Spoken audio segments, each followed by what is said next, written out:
And welcome back, everyone. Welcome back to our coverage of the HomeStory Cup 28 group stage, Group C. We're nearing the tail end of the broadcast here. Some faster series is what I will say compared to last time. Some faster series, still 5 best of 3s, and we just wrapped up with 3 of them, and we have 2 best of 3s remaining. Let us switch our scenes over here and catch up on the matches themselves. We jumped into our first best of. It was Gabe versus Harstem. A bit of a shorter, a lot of aggression, a lot of 2-base play, all ins from both sides, but Gabe did take him down 2-0. We had Clem versus Laser. Laser did have a bit of a longer series, but Laser, he was showcasing this more kind of tech-heavy style, basically like fast Lair into fast Overseer Scout into Roach Infestor Ultra, but in a really greedy kind of way. It's interesting. Like, I understand the theory behind it. We do see something similar out of players like Shin, like Raynor. We have seen we've seen a lot of that quite heavily over the past couple of months, but I haven't quite seen a build as chaotic or as greedy and as intentional as a Laser's. The problem with it, of course, was that in the series we saw that he eventually got into Ultras, but he was kind of stuck on Ultras, and Clem was able to outscale him, was able to take up into Ghosts, into Liberators, and Laser wasn't able to really achieve too much with said Ultras. That then led us here into game 3, or into our third series, with Laser and Cristiano. With Cristiano going into his tried and true Archon drop opener in game 1, he got all in. In game 2, he faked it, but Laser didn't all in. Laser out-teched him into Lurkers. GG well played. So we've yet to really experience much of a back and forth, considering that last time we had a bunch of ace matches. Like, like the first half was crazy. Quickly switching over here, bam, you can see it here. This was yesterday's group stage coverage, and we had almost non-stop ace matches, back and forth, longer games between Gabe and Fjant, Gabe and a Laser, Harstem and a Laser, Gabe and Cristiano. Like, it was a really intense back and forth. I do recommend it. Here it's been a little bit more one-sided in the second half of said group, and we'll see if that trend continues. Up next, we have Fjant versus Harstem. They're going to be facing off in a ZVP, and we'll see how they compare to each other. Let's go. Let us go. Fjant, of course, is an up-and-coming Zerg player here. He's up-and-coming. He's not the most active player nowadays, similar to Harstem, where Fjant doesn't play in the most amount of open cups, but is still, of course, up-and-coming and still quite young, I should emphasize as well. And here we go. Spawning in the top right-hand corner of Tourmaline, we have the Swedish Zerg player. We have the blue Zerg for T-Roddy. It is Fjant. And spawning in the bottom right-hand corner, we have his opponents. We have the red Protoss player from the land of the Netherlands representing Shopify. It is Harstem. Here we go. As we're delving into our ZVP, as we're delving into Tourmaline. Tourmaline is one of the smaller maps in the map pool. Hyper-aggression is favored here as well, and we are leaning and expecting all-ins here on a map like Tourmaline. We did see Fjant be hyper-aggressive yesterday as well, so I'm leaning more towards that here from Fjant. We'll keep an eye on it. Hello. As Harstem, he does veer off towards the left-hand side. Interesting. Intentionally not going for the probe scout, and it's going to be Harstem setting up for... Oh, never mind. He's going for the scouts. For a moment, I was like, is he going to throw down a proxy pile and go proxy Stargate or something of that nature? The answer is no. Does dip in and does confirm. So it gets eyes on the hatch gas pool, standard opener. Standard opener out of Fjant. Harstem likewise going for a gate expand, and nothing crazy. Just interesting pathing with the probe.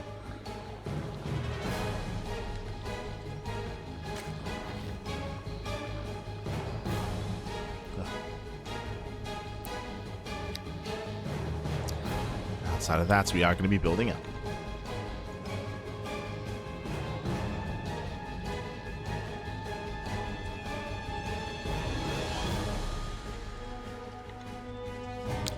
Well, lad, how's your bunny doing? Bunny's doing well. Bunny's recovering. I think I mentioned this last time, but yes. Bunnies are in their recovery pens. Improving. The next big thing that most likely I'm going to work on this upcoming week, if I have a little bit of time, is trying to rebond. I think that's going to be the next step. Because of all the vet visits, because of all the hospital visits and the operations and everything that's been going on, my pet bunnies, they've been separated for almost 2 months, like a month and a half at this point. It's like we're reaching a month and a half, and because they've been separated for that amount of time, like they're sisters, but their bond has been broken. So we're gonna have to rebond, and hopefully everything goes well.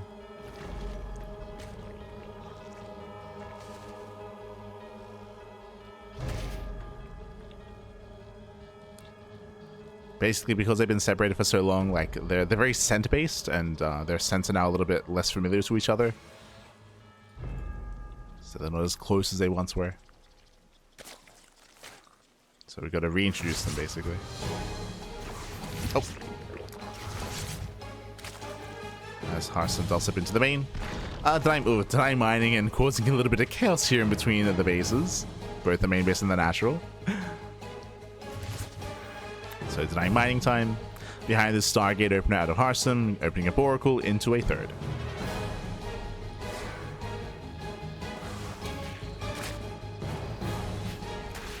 Harstem, he did forget his third base though. He's banking up minerals. He has got 500 minerals, soon to be 600. He should have a third base by now. So a little bit messy here. I don't know if you noticed, but the probe was in position, but actually pulled back. So yeah, a bit of a delayed expansion. Just distracted by the Ling in the main. Next gets thrown down. Fjant does poke in. But from here we do continue. Oh, as the wall was not a wall. Yeah, Lings, they slip into the main. They get a full scout. They confirm the Twilight Council timing. That's an early council out of Harstem. Early council, late forge.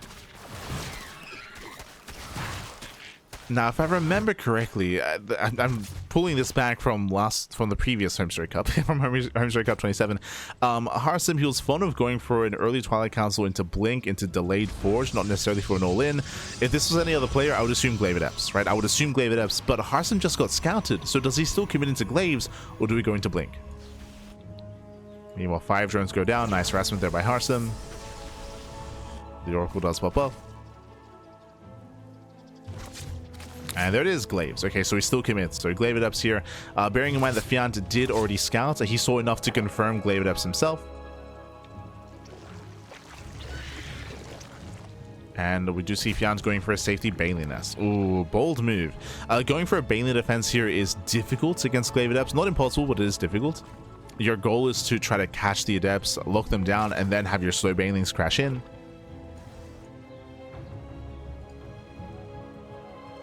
I'd say it's a bit of a greedy response. And we'll see if Fjant can pull this off.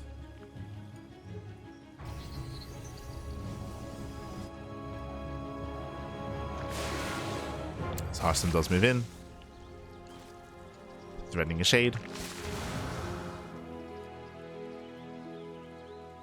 Layers are finishing up. And here come those Banelings, morphing in 6. Harstem, he commits. Yeah, he commits to the shade, gets one. One drone goes down, and does force a recall. At the same time, Oracles, they do hit the natural. Spores in position. So far, nice defense here by Fjant. Defends well. Now, the scary thing about this defense is that Harstem, he did invest into all these Adepts, into Glaives, and so far has not paid for itself. Harstem's falling behind. And Fjant, can he surround? Let's catch an Adept. Let's catch one. Adepts, they commit across the map, which means Lings, they can't hit the mineral line. Oh, actually, they turn around. Banelings getting ready. Banelings are getting ready. We don't want to waste them. Lings, they collapse in. Banelings are in position. Oh my god. Does cancel the shade. Yeah, shade is cancelled. Lings are being dealt with. Fjant should be able to hold on here. Oh no, he commits! Massive connections. Oh my god. Fjant catches out the Adepts, and Fjant defends. He defends well here, losing 4 drones. Oh, up to 5. 5 drones go down, but that could have been so much worse. The one scary thing though is that Fjant has not been droning. Yeah, he's not been droning. But again, very patient play with those Banelings.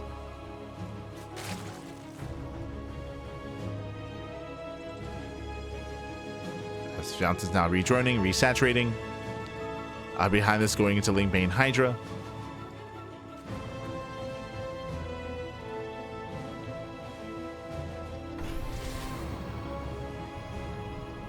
And we'll see if we can find any damage with these Lings. Not quite. Batteries on the way. We can see Harstem just building up this death wall of an army, going to Archons, Immortals, and Storm. Ooh, more depths do make it across the map though. And this is getting out of hand. It's getting a bit out of hand here. Another 5 drones go down. Fjant he'll still trying to recover. Does cancel the shade. Cancel, still behind the mineral line. And again, a very shaky defense here from Fjant.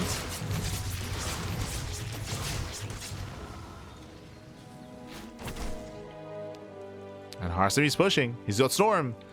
Storm is ready. +1, charge. He's got 2 Archons and an Immortal. And again, it's going to be a tough hold here for Fjant. Ay, ay, ay.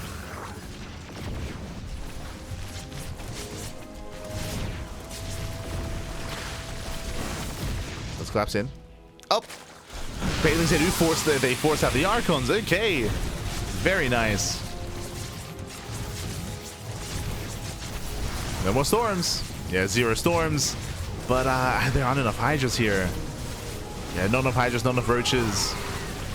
That was maybe best case scenario for Fjant outside of killing the High Templar.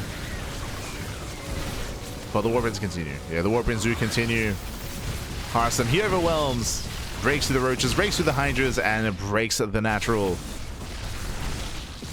There's nothing left. And with that, Harstem looking to claim a win. Looking to claim a win here. Oh god, spoilers are being pulled away. GG gets called, and Harstem takes game number 1. GG. Whew. GG, well played. Again, Fjant, he was able to scout the tech, he was able to confirm the Glaive Adepts, and he more or less was able to keep up, but over time, more and more damage was being dealt, right? We saw so many drones going down throughout the course of the game. They weren't going down in any kind of major bulk or major batch, but over the course of the game itself, you know, 5 drones here, 5 drones there, then another 5 drones, and did add up. Unfortunately, Fjant was re-droning, and because of that, his army was lacking. Harstem able to move out with his storm timing. Didn't actually land with storms, but still a beefy army nonetheless. GG. GG, well played. With that, Harstem takes the lead. And now we're going to be loading into game number 2. Let's go. Going to be loading into Winter Madness. We go from one of the smaller maps into one of the larger maps.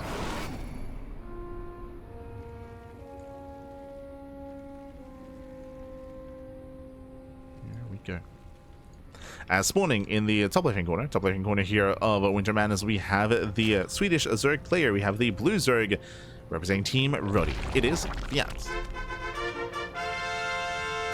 And spawning in the bottom-hand corner, we have his opponents. We have the red Protoss player, red Protoss himself from the Netherlands. It is Harstem. For Shopify Rebellion.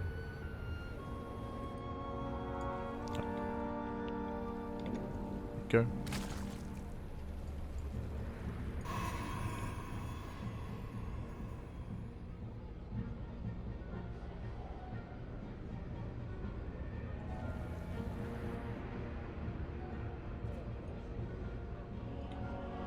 So now we are going to be opening up. Once again, standard openers. Last game, Harstem did open up Stargate into third base into early Twilight Council, which led into Glaive Adepts. I don't expect to see Glaive Adepts again here in this series, or at least in game 2. This map is larger, so it takes a longer time for the Adepts to get across the map. Likewise, Fjant has more time to react, to respond, to defend, so that kind of play is less desirable here on Winter Madness. Likewise, doing it 2 games in a row, Fjant mentally is also going to be better prepared. So we should be seeing something different out of Harstem.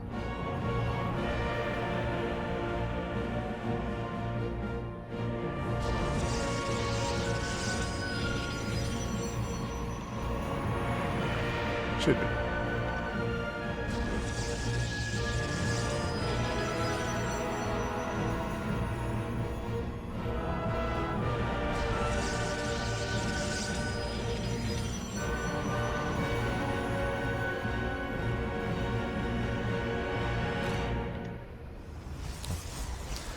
Otherwise, we're going to calm down.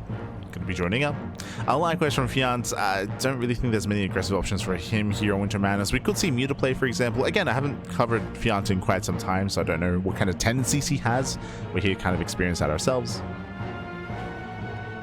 Whether he's one to tech up in towards lurkers, whether he's one to embrace the mid-game instead of a 3-base economy. don't really feel game one really told us much outside of Fjant cutting corners. Now Fjant claiming his third. Stargate open out of Harstem. Everything looking as it should. Ooh, the Overlord is going to be denied. The Overlord is actually going to go down. One more shot. Ooh, that's a kill on the Overlord. Rough loss early on here for Fjant. Ay, ay, ay. Again, there is no safe Overlord pillar here at the natural Winter Madness. And Fjant is supply blocked. Does get supply blocked here. On top of that, that Overlord was meant to scout the main. Like, that Overlord was meant to confirm what's going on. So, Harstem, without even going Void Ray, if he wanted to, he could go for a fast second Stargate, a Fleet Beacon, an earlier Twilight Council. Harstem has options. As Fjant is going to be playing blind.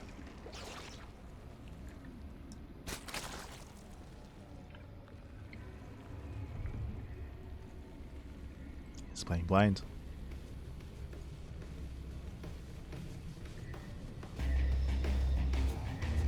Harstem does claim his third.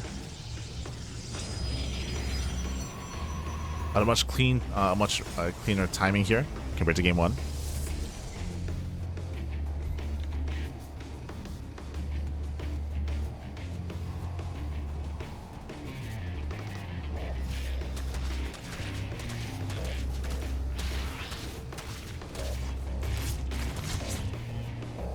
Yep, there it is, Fleet Beacon.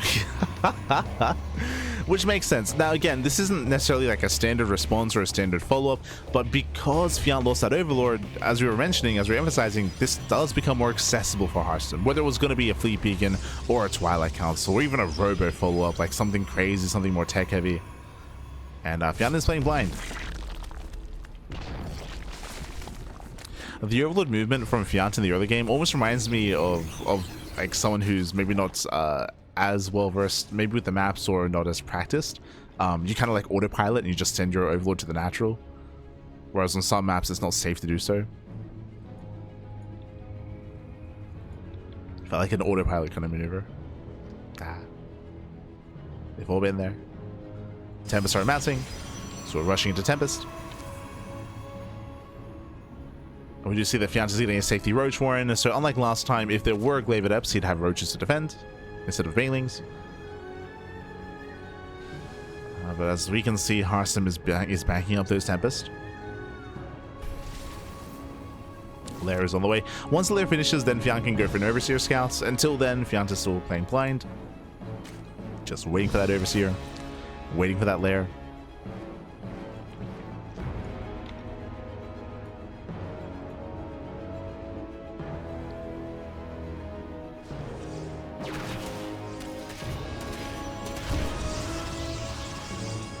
And we can see that Harstem is not going pure Sky Toss, is going into a Twilight Council and Forge. It should be a Tempest into Charge.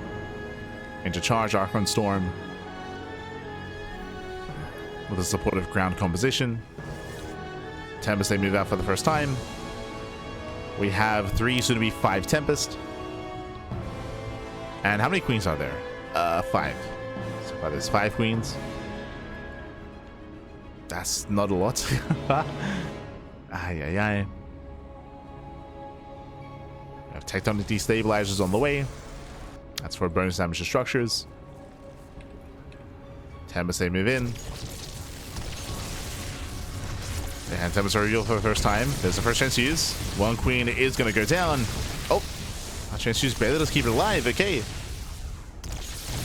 Queen survives. Tempest, so far they kite well.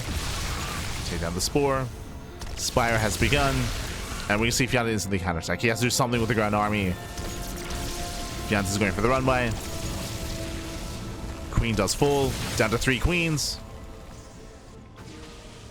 No battery. Ooh, no shield battery here at the natural. The Ling Roach does flood in. Yeah, this should not be happening. The wall is open. Yeah, the wall is wide open here. We have 3 Adepts to defend, and Harstem's getting caught with his pants down. Even supply blocked. Ay, ay, ay. Yeah, Harstem's supply block is rushing back home. Rushing back home to defend. Probes are going down. Switching to Void Rays. Oh, that's going to be, what, 20 plus probes falling. Ay, ay, ay. Meanwhile, the main Roach Army does hit the 3rd. Knocking down the Zealots. Getting into the mineral line, there's nothing left in the natural, and that's going to be 34 plus pros. Do we get 40? Oh, God. 40, 45. This is game-ending damage. Game-ending damage here. Again, Harstem going into Tempest wasn't bad. He was unscouted. He got across the map. He was doing damage. Unfortunately, Harstem, he was woefully underprepared back at home. The pants were down. No safety battery. No warpins either to block off, to wall off. And that's going to be 48 probe kills. Barely not 50. And Fjant takes a massive lead. Fjant, he's got a Spire. Corruptors are amassing. Fjant is miles ahead.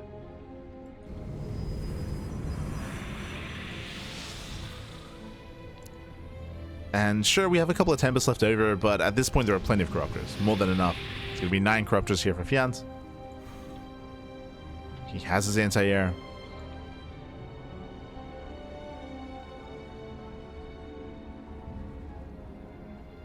Fjant.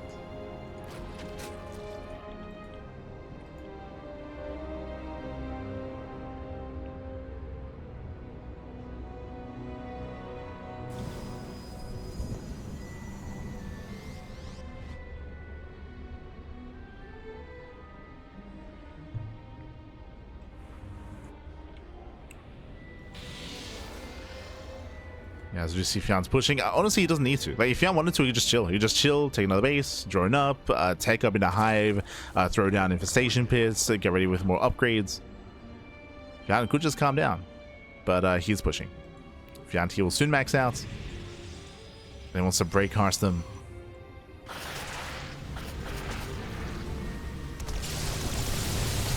At least scouts and confirms all the Archons. Ground army's moving in. It's going to be a lot of Ravagers. That's a lot of Ravagers, Pappy. Yeah. First cannon goes down. Army does collapse in. And again, shows those miles. Get past on the Tempest. Oh my god. Get past connect. Jesus, Void Rays go down. Yeah, down go the Void Rays, down go the Archons. More battles on the Tempest, and oh god, they do crazy army. Thankfully, there are no more Corruptors, but the Wilds are still connecting. The Wilds, Pappy. They ran down to the mineral line. The main army has been broken. We have more Corruptors rallying in. Oof, and GG gets called. GG gets called. Harstem, he has nothing left, and Fjant, he will tap the series 1-1. Whew, GG. GG, well played. Fjant does force the ace match. Again, Harstem, the initial build I was quite fond of after denying the Overlord scout, after catching the Overlord, going for the Tempest, going for the rush across the map. Went unscouted. Fjant had no idea that Tempests were coming his way, but he just counterattacked. He counterattacked, and Harstem was woefully underprepared. The pants were down. No safety battery, no force field, no sentry, no additional warpins, no nothing back at home. GG. GG, well played. And with that, Fjant dealt crippling damage. Now we're getting into the ace match. Let's go. Going to be loading into the Old Republic.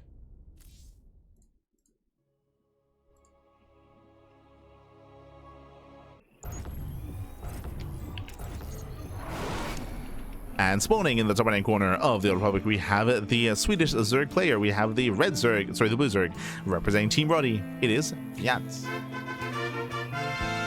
Tying up the series 1-1, and spawning in the bottom left-hand corner, we have his opponents. We have the red Protoss player, the red Protoss representing Shopify Rebellion. It is Harstem.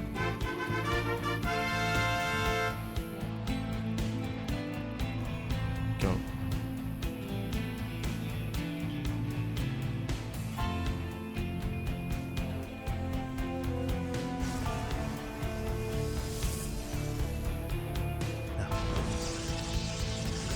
Go. So we are going to settle in, and we'll see what Harstem goes for this time. Game 1, Harstem went into Glaive Eps. Game 2, Harstem went into Tempest. Game 3, what's left? I think we can rule out standard play. I don't see Harstem playing standard. He's not really that kind of player. Going for something more cheeky, something more unorthodox is what we expect. We could see an Archon drop. True, we could see DT base opener. We could see delayed Archon drop instead. As we look into the Old Republic, do we actually see a standard build? Eyes are on Harstem. Eyes are on Harstem.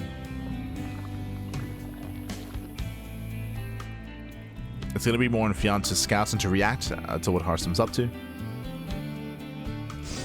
Overlord does move out. And hopefully we don't lose the Overlord early this time. Hopefully.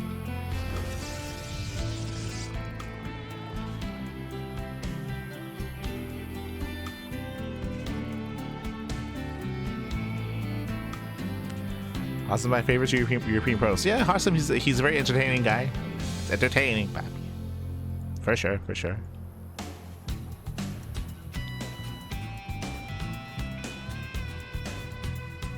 He's a man of the people. Man of the people.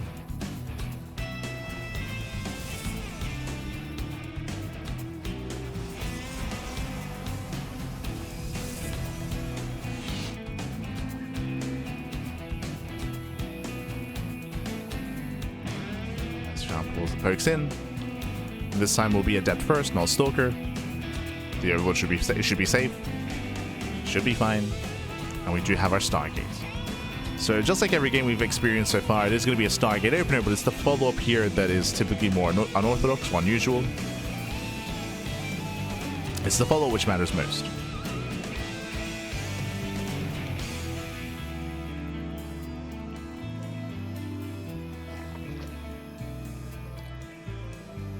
Okay.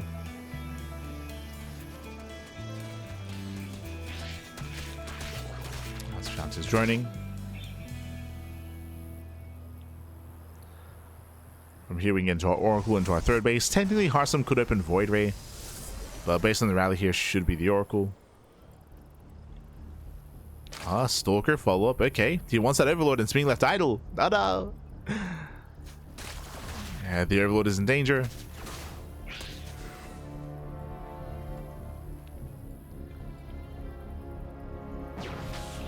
It's going to be shut down. Again, there's no pillar here to save it. The pillar's further back here towards the center.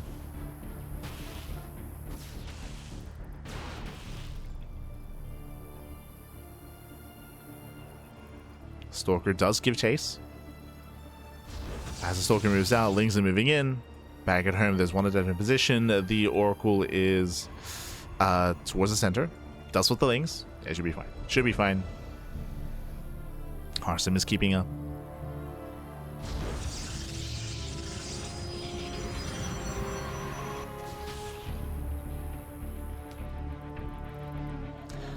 And is going for the Twilight Council in the Forge. At this time, a much more standard timing. So there's a higher chance this is +1 and Blink. Higher chance this is actually a standard game. Okay.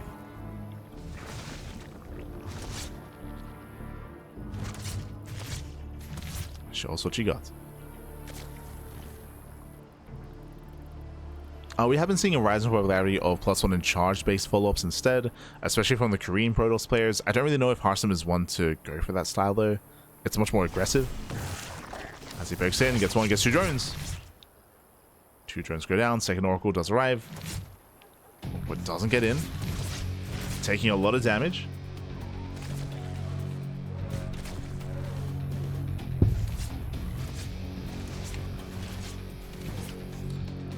Does take a lot of hits. At the same time, Lings get across the map. Alas, there are two Adepts in position. Harstem, he is holding on. Oh, and we do have the answer. It is +1 in charge. Okay, so it is going to be that more aggressive follow-up. This is designed to punish a player that is skipping roaches and skipping banelings. Speaking of, we don't have... Also, we do have a roach run behind the mineral line, so Fjant, he does hide his tech, and Fjant is playing safe. Nice round. No shield battery. Yeah, no battery. Both Adepts will go down. Greedy here from Harstem. No battery, lacking defense. Lings takes us around the Zeld as well. Jesus.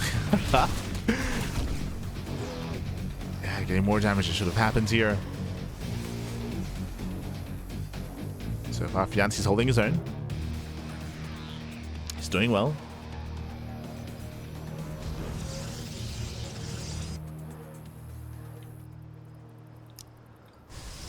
Behind this, Harstem taking up in towards Storm, towards Archons.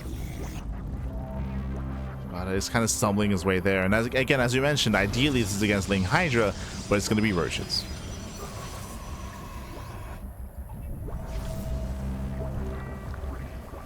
As Roach production has begun. Lings, of course, they scattered the Zealots. Oh, Jesus. That's loud.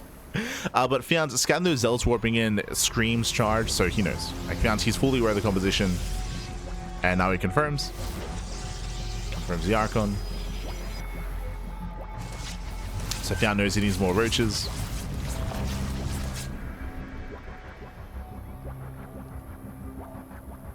We have safety roaches amassing. This is slowing down Fjant's saturation. We could be seeing more drones at the 4th base, but Fjant is trying to play safe. And it's going to pay off because Harstem is moving out. Yeah, Harstem is pushing. Lings, they barely don't get the cannon. And here comes Harstem. Again, he's committed here on 3 bases. Cannon went down. Harstem turns around. Oh. A little bit concerning. He saw the roach. I mean, it's a wise move. Harstem, he scans. Oh, sorry, he reveals. He spots the army. Harstem recognizes he cannot break through. But that will trigger a counterattack. So now Harstem has to wall up back at home. We need cannons, shield batteries. Harstem has to get ready.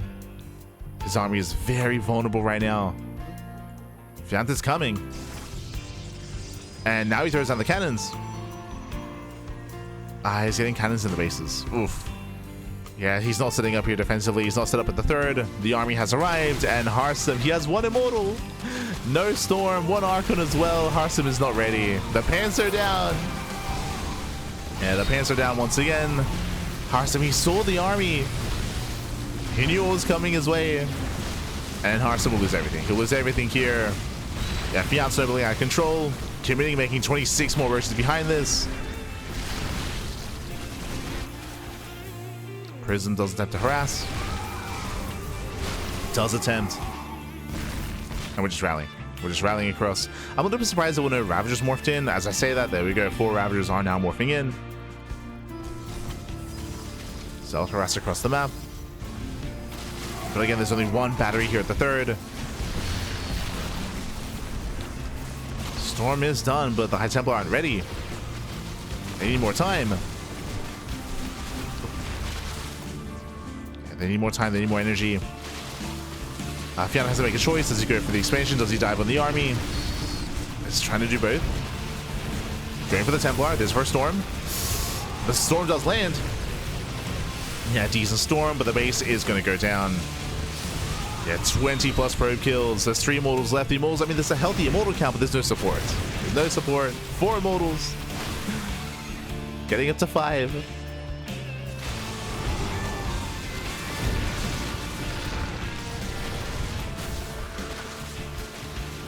As the wall is falling, Fjant is maxed out.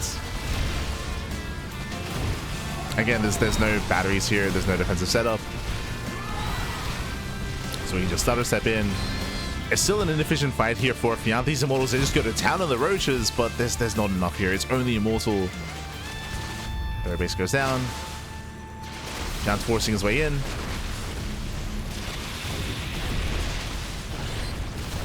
There are 5 immortals. But GG gets called. GG gets called. Harstem is broken, and Fjant will claim the series 2-1, taking down Harstem. GG. Whew. GG, well played. Fjant will claim the series. An impressive performance here by Fjant. Harstem, he did have some cheeky builds here. Game 1, we saw Harstem go into Glaive Adepts. Game 2, we saw Harstem rush into Tempest. And Game 3, we saw Harstem go into a charge follow-up instead, which has been very successful as of late. But as we mentioned at the time, going to charge like this, you're heavily reliant on your opponent skipping roaches. Skipping banelings, and going to more greedier composition. Harstem, when he moved out, he did scan, or I keep saying scan, he did reveal the army. He did move in with his Oracle. He scouted, as I should say, he saw the massive amount of roaches, and Harstem had the wherewithal to pull away. He was like, oh, you have too many roaches, I cannot push into you. That would really benefit the Zerg player. Actually, I need to back off and set up defensively. But Harstem didn't set up defensively. If you saw, he actually got cannons in his mineral lines. That tells me that he was a little bit afraid of Muta play. He was like blindly trying to counter Spire and Muta as a response, when really he needed to get ready for the roach counterattack. He didn't quite respect that. He saw the roaches, but he wasn't ready for them defensively. He didn't throw down shield batteries. Any defensive setup. GG, well played, Harstem. He was caught with his pants down, and with that, Fjant will claim the series. And now we have 1 matchup left here. Going to be getting into a best of 3 between Clem and Hero Marine, the top 2 players of the group. Oh boy.